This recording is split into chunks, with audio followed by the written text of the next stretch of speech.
పాకిస్తాన్లోకి దూసుకువెళ్లి operation Sindoor చేసినందుకు తనకు గొయ్యి తవ్వుతామని కాంగ్రెస్ నేతలు అంటున్నారని ప్రధాని మోదీ మండిపడ్డారు. దొంగతనం చేయడం కాంగ్రెస్ నేతలకు అలవాటని, గాంధీ ఇంటి పేరు కూడా దొంగిలించారని అన్నారు. అయితే వాస్తవాలను మాట్లాడేందుకు మోదీ భయపడుతున్నారని రాహుల్ కౌంటర్ ఇచ్చారు.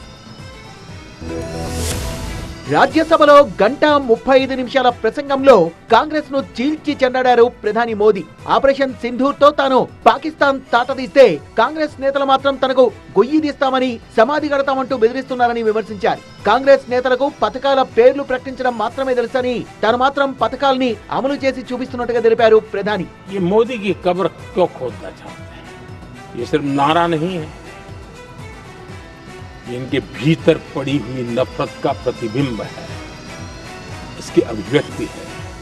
और वे इसलिए हैं, हमने 370 की दीवार गिरा दी, इसलिए वो मोदी की कब्र खोदना चाहते हैं।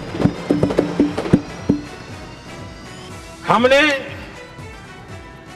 नॉर्थ ईस्ट में बम, बंदूक और आतंक का जो छाया बना रहता था, नॉर्थ ईस्ट में शांति और विकास का राह अपनाई, इसलिए वो मोदी की कब्र खोदने पर सोच रहे हैं।